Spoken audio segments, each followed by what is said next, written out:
Hello ladies and gentlemen, once again this is Jeremy Smith. Back in the day of around 2014, I was really looking for another sort of fast prime. I had used 85s and 50s a lot, but I wanted something a little wider. And I tried Nikon's 35mm 1.4G, and the lens was okay, it had very great bokeh, but I always wished it was a bit sharper. And then suddenly, enter Sigma's new 35mm 1.4 art series.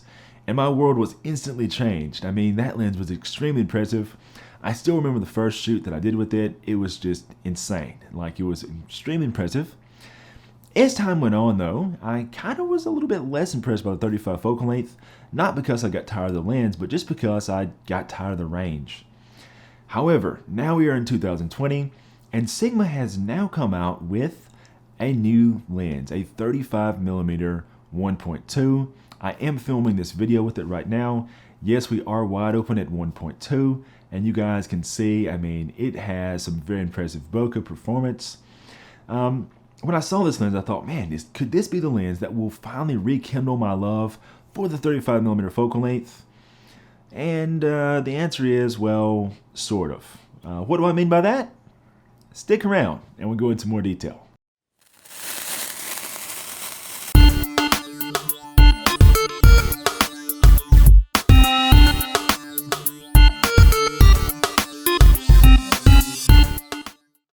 So 35mm f1.2, specifically designed for mirrorless.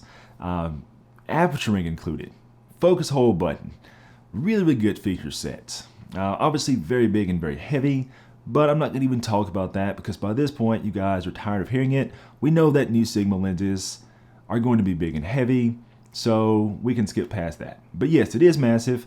It does have an 82mm front filter size, and somehow it's even better and sharper than the original 35 1.4 art series, which I used to think was so impressive, but after looking at the photos from this lens, I went back and looked at my old photos from the 35 1.4, and it somehow just made that lens look awful by comparison. So all these new features and all this new performance, is that enough to get me all enthused about the 35mm focal length again? The answer to that question is, well, mostly, probably like 75%, but I'm a little torn because of another, ironically enough, another interesting Sigma lens kind of pulls my attention a bit more, and that's the 40mm 1.4 that I recently tested. Now that lens is not designed specifically for mirrorless. It is a sort of DSLR adapted design, and so yeah, it's got that stupid spacer thing built into it, and it does not have good video autofocus performance, but I still love that lens for separate reasons anyway, but we'll get to that later on. This lens though, as far as 35mm lenses go, I think that at this point in March of 2020, I think this is actually the best 35mm lens option for Sony users if you want the best all-out performance. So keep that in mind. And you guys know me, if something's got the best all-out performance, it's hard for me to discount it, regardless of whether I may not be as much of a fan of the 35mm focal length as I used to be or not. Now, when I started testing this lens, I was going to go out and do another hands-on kind of in-the-field video. I didn't get a chance to do that this go around. I'm not going to go into the reasons why, but anyways, I didn't get a chance to do it like I did last time with the 40. However, I can still kind of show you guys some images that I captured.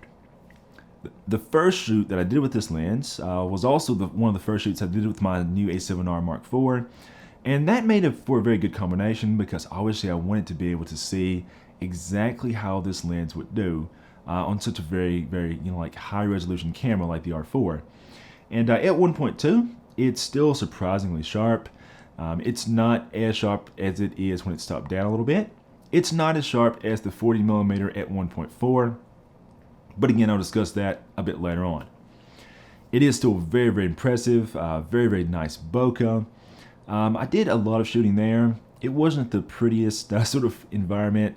I was in an awkward time between fall and winter, and I didn't have anything particularly attractive in the background to shoot. We got some very good images still, no doubt. I used a lot of available light. Then I switched over to using my Photo B1 and a 2-foot beauty dish because I wanted to get some pretty nice specular light. I really wanted to see the details that the lens can produce, and it did very, very well. Some months went by, and I've been doing a lot of jobs that don't really require the use of a specialized lens like this. So I've been doing lots of headshots, so that meant using, like a 70-200 or like a, 85-1.4. And then I've needed a much wider lens than 35 a few times since then too. So I didn't really need that 35-1.2 lens at that time. So fast forward to about a couple weeks ago, I decided to go out and do a shoot specifically with just testing this lens in mind. I had no objections at all, or to what I was going to create. I just went out and started shooting. And so me and my friend Cami, we went out and I shot it almost exclusively at 1.2. We got some very nice results again, available lights. I decided to eventually toss a Profoto A1 into the mix with a grid on it to get some very dramatic lighting. And of course, if your subject has blue hair, why wouldn't you play with the white balance in a creative fashion? So that meant a little bit of CTO gel and some very, very unique sort of colors going on there. And the lens did very, very well there. The only negative thing I did notice was that whenever I was choosing focus points, sort of like the edges of the frame, I noticed that the lens struggled a little bit sometimes to acquire focus, but it still did overall very well. It got to be very, very late evening. I could no longer use my my Profoto B1 as a flash because the high ISO and the wide aperture required to get the necessary amount of available light coming in meant that the flash was then too strong. So I just turned the modeling light on and started to shoot with that, and that worked out really, really well. You guys will notice that the ISO was pretty high in a lot of these shots. I think it was up to around 640, and still did very, very well. The lens focused well. I wanted to see how this lens would focus in low light conditions. I noticed that a lot of the older Sigma lenses that were sort of like adapted to mirrorless didn't do as well in low light with their autofocus, but this one did a very, very good job. So yeah, that's basically how that shoot went. Obviously, I'm going to put all these photos in the description so you guys can take a closer look yourself, but everything went well there. And then I kind of got to my conclusion about this lens. I thought, well, it does very well. The video autofocus performance has improved greatly on this lens. So if I just step out of the frame right now and then come back into the frame, you guys will notice that the lens actually reacquires focus pretty smoothly. Now, it's not going to dethrone my favorite video shooting lens, which is the Sony 24-1.4 G Master. That lens is extremely nice about focus because it's using that new linear focus motor tech. And this is the same tech that Sony is using on other lenses like the 135-1.8 and also even the newly released 20mm 1.8. I do think if I had any critique, while this lens does well, I would say that it would be very nice if Sigma got away from this sort of like DSLR style focus motor and went to the linear motor. That would be really, really awesome. This lens does, like the other Sigma lenses, still make a little bit of a clicking noise whenever it's autofocus in video. There's not even really a good way for me to film this noise, it's so faint, but if you do use this lens, you will notice that, but it doesn't get picked up in video, and this lens actually does perform well in video autofocus, so I still consider it to be much better than the older models. But yeah, if I had to be super nitpicky, seeing a linear focus motor type design would be really awesome in future Sigma lenses. It's big and heavy. Not going to talk about that really. I mean, all these lenses that Sigma keeps coming out with are big and heavy. The only thing I'll say about image quality is that having so many elements in a lens like this means that you do have a little bit more flare. So that's something that I did notice. But aside from that, there really wasn't a sort of downside, to this lens having this many elements from what I can tell and being so big. If you want the best quality, you can buy a lens like this and you pretty much know what you're getting yourself into. If you want a smaller 35, obviously there's other 35s you can get. Sometimes I use my 35mm 2.8 Sony lens as just like a walk around, and I make my A9 into basically the world's best point and shoot camera. So there's other lenses you can buy for that. This lens is not designed for that, so it's pointless for me to talk about the size and weight of this lens. It does take an 82mm filter, which is why the motion in this video might look a little weird because I didn't have an ND filter big enough for it.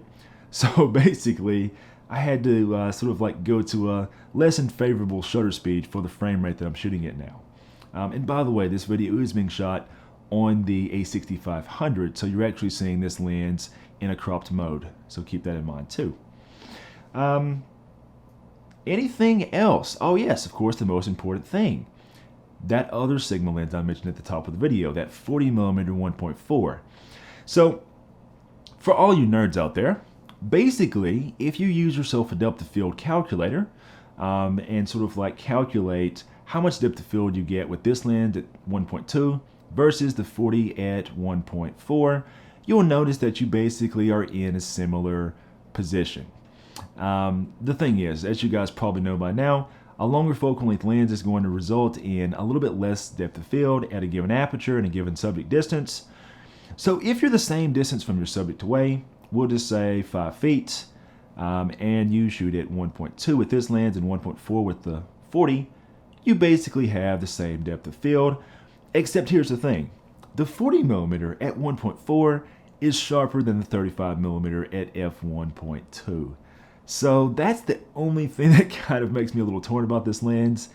It's just that I really like that 40mm focal length. This is a personal preference. This is not me saying that's an overall better lens, because I still think this 35-1.2 is the overall better lens.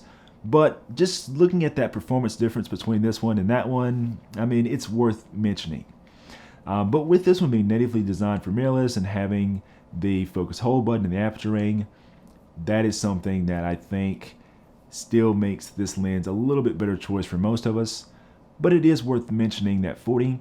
I mean, I would love Sigma to come out with the 40mm with the same feature set as this lens, fully designed for mirrorless. I mean, listen, Sigma, listen, please come out with that lens. That would be awesome. I would really love that. That would be my ideal choice.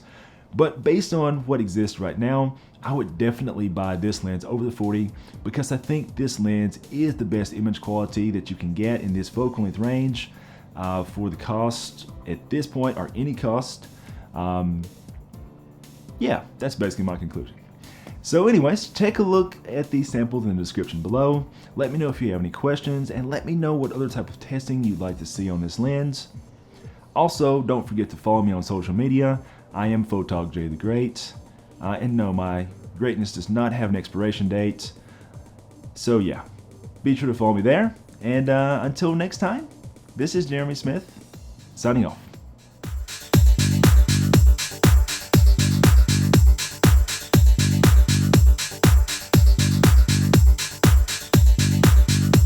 We do. You are not that old to be that out of touch. All right. I don't know why I did that. I just did that. I did that so that I did that so that everyone could kind of see what was happening. I don't know. That was like Jeremy for scale or something. Jeremy for scale.